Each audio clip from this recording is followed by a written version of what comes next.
नमस्कार, मैं हूं आपका दोस्त विजय विद्रोही और आप देख रहे हैं अनकट। तो एक ताजा सर्वे आया है जो बीजेपी को थोड़ी राहत दे सकता है और थोड़ी चिंता भी बढ़ा सकता है। राहत इसलिए दे सकता है कि ताजा सर्वे बताता है कि बीजेपी को अधिकतम 247 सीटें मिल सकती हैं, लेकिन अखिलेश यादव को अधिकतम 157 सीटें मिल सकती हैं, यानी फासला 90 सीटों का है।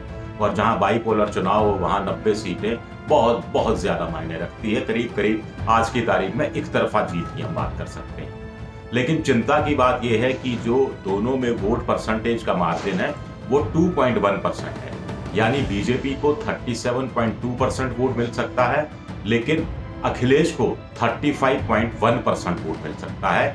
पहली बार अखिलेश की पार्टी 35% से थोड़ा सा ऊपर बढ़ी है, लेकिन पहली बार ही बीजेपी करीब करीब 37% पर आ गई है। तो ये एक थोड़ा सा उनके लिए चिंता की बात है। लेकिन 90 सीटें, 2% का मार्जिन और 90 सीटें और प्लस माइनस 3% का ये जो जितने सर्वे करते हैं वो अपना मार्जिन लेकर चलते हैं कि गलती हो सकती है। तो इस हिसाब से चुनाव बड़ा दिलचस्प हो गया है। लेकिन इस पर आगे जाने से पहले एक और बेहद दिलचस्प आंकड़ा मैं आपको बताता हूँ। अब ये चल रहा है कि सब इतने लोग बीजेपी छोड़कर जा रहे हैं तो इसका दल बदलुओं का, मौका परस्तों का कोई असर पड़ेगा। कुछ लोग कह रहे हैं नहीं पड़ेगा। अब पिछली बार के विधानसभा चुनाव का देखें तो अशोका यूनिवर्सिटी ने एक बेहद दिलचस्प एक आंकड़ा सामने रखा है। यूनिवर्सिटी में जो शोध हुआ है उनका कहना है कि 2017 में बीजेपी में दूसरी पार्टियों से 65 लोग आए थे, जिसमें स्वामी प्रसाद मौर्य, दारा सिंह चौहान, धर्मवीर सैनी और भी बहुत सारे लोग थे।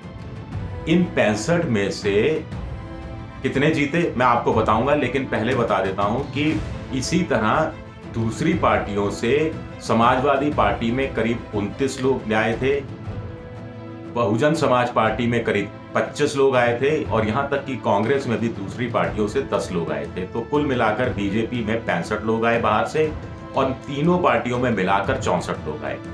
अब जो 65 लोग बीजेपी में आए उनमें से कितने जीते? 80% जीते, 54 जीते।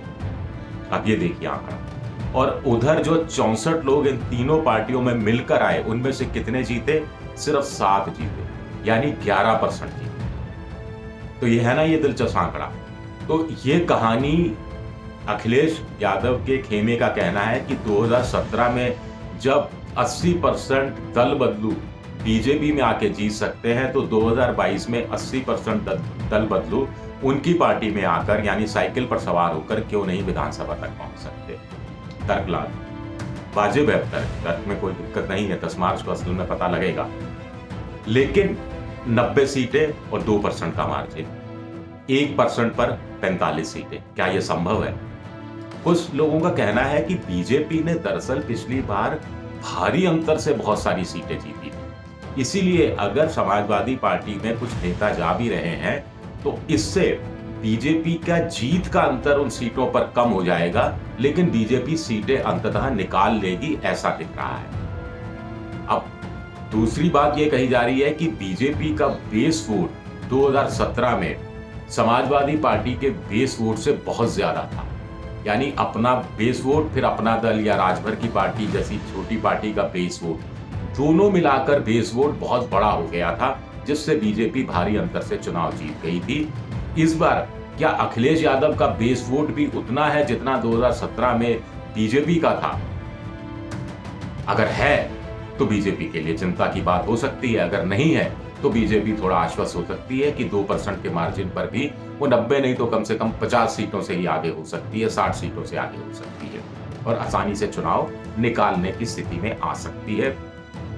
आज की तारीख में मेरे हिसाब से भी बीजेपी 250, 230, 235 सीटों की पार्टी आज की तारीख में भी लग रही है। लेकिन अभी चुनाव पूरा बचा हुआ है। चुनाव तो हम कह सकते हैं अभी शुरू भी नहीं हुआ, अब जाके शुरू हल्का हल्का सा शुरू हुआ है। अभी भी पहले दौर के मतदान में करीब 20, 21, 22 दिन बाकी हैं और हफ्ता भर भी राजनीति में बहुत बड़ा होता है। अब पिछली बार क्या हुआ था देखिए कि अपना दल 11 सीटों पर चुनाव लड़ती है, 8 या 9 सीटें निकाल जाती है। राजभर की पार्टी 8 सीटों पर चुनाव लड़ती है, 4 सीटें निकाल जाती है बीजेपी के साथ मिलकर। किसी को 8 लाख वोट मिलता है, किसी को 6 लाख वोट मिलता है। अपना दल को 8 लाख वोट मिलता है, 8 साढ़े 8 लाख वोट और 9 सीटें। राजभर की पार्टी को 6 साढ़े 6 लाख वोट मिलता है और 4 सीटें। उधर आरएलडी जिसने 15 लाख या 15.5 लाख वोट हासिल किए उसके हिस्से में आती हैं 3 सीटें। 7 सीटें कांग्रेस के हिस्से में आती हैं जिसको 55 लाख के आसपास वोट मिलता है। तो आप देखिए कि सीटों के हिसाब से और उसको वोट परसेंटेज और सीटों में कन्वर्ट करना बड़ा मुश्किल है, बड़े टेढ़ी खीर है। एक ढंग से आप ये समझने की कोशिश कीजिए। दूसरा, पिछली बार क्या हुआ था कि कम मार्जिन से बीजेपी कुछ सीटें जीती थी, औरों के मुकाबले ज्यादा सीटें जीती थी। ये किस्मत वाली सीटें होती है। एक सर्वे बताता है कि पिछली बार 170 सीटें 5% मार्जिन पर जीती गई थी। यानी जो जीता हुआ कैंडिडेट है और दूसरे नंबर पर जो हारा हुआ कैंडिडेट है, इनको जो वोट मिला उनका डिफरेंस सिर्फ 5% था, सिर्फ 5%। अब 170 में से 68 सीटें बीजेपी ने जीती, सबसे ज्यादा।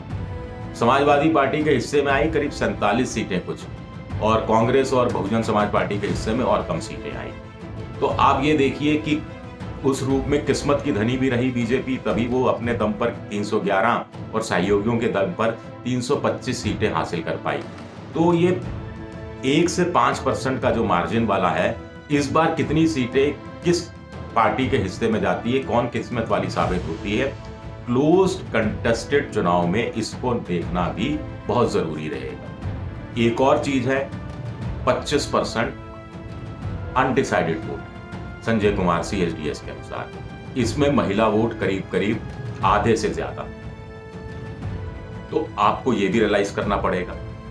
एक और देखना पड़ेगा कि 19 लाख फर्स्ट टाइम वोटर, उसमें 12-13 लाख बताया जा रहा है महिला वोट। आपको यह भी देखना पड़ेगा।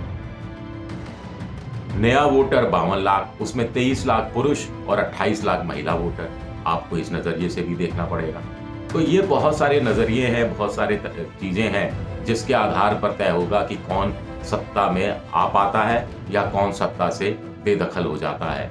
बड़ी इंटरेस्टिंग बात इसमें एक और ये है कि हम कह सकते हैं कुल मिलाकर कि बीजेपी का अब क्या करेगी। बीजेपी, इतने लोग चले गए, कुछ लोग और जा सकते हैं। चलिए, एक बीजेपी थोड़ा आश्वस्त हो सकती है कि भारी अंतर से सीटें जीती थी, इनके जाने का बहुत ज़्यादा असर नहीं होगा, सीटों पर मार्जिन कम हो जाएगा।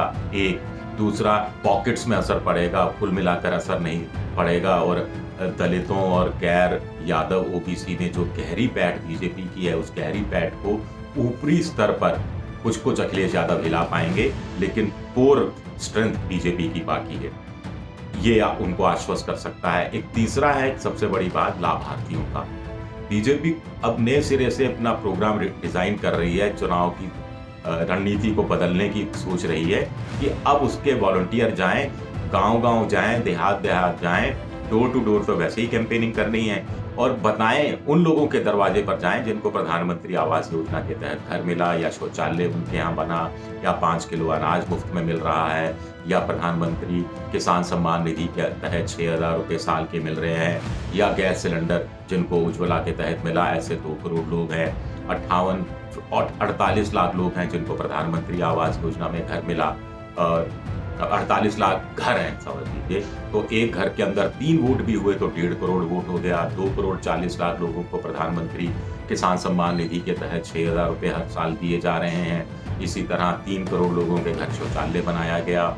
14 करोड़ लोगों को मुफ्त में 5 किलो या 10 किलो अतिरिक्त अनाज मिल रहा है, तेल भी मिल रहा है, नमक भी मिल रहा है, और दाल भी मिल रही है। तो बीजेपी का सारा दारोमदार अब यहाँ शिफ्ट हो गया है कि ये लोग भले ही अति पिछड़ा, महापिछड़े, दलित, महादलित श्रेणी से आते हैं, भले ही इनके जो नेता हैं उनको छोड़कर, बीजेपी को छोड़कर समाजवादी पार्टी में चले गए हैं, लेकिन घर जिन्होंने दिया, यानी बीजेपी ने जिसने घर दिया, जिसने इज्जत घर दिया, जिसने गैस सिलेंडर दिया, जिसने बिजली कनेक्शन दिया, जिसने 6,000 रुपया किसानों को दिया, वो एहसान ये लोग भुला नहीं पाएंगे और इनको वोट देंगे। यहाँ अखिलेश और दूसरे लोगों का तर्क यह है कि ऐसे अधिकांश लोग 2017 में भी बीजेपी को वोट दे चुके और 2019 में भी बीजेपी को वोट दे चुके। तो एहसान चुका कि आपने हमें इतना किया तो हमने आपको बदले में 2 बार आपकी सरकार बना दी, तो तीसरी बार हम आपकी सरकार क्यों बनाएं? ये भी एक बड़ा सवाल उठ रहा है। तो इसमें बड़ा इंटरेस्टिंग हो गया है। और आप यकीन मानकर चलिए, चुनाव आज भी पूरी तरह से उत्तर प्रदेश का खुला हुआ है, अभी तो बस शुरू हुआ है। अभी तो देखिए अगले 10 दिन में क्या क्या उतार चढ़ाव इसमें नहीं आते हैं। शुक्रिया, बहुत बहुत शुक्रिया।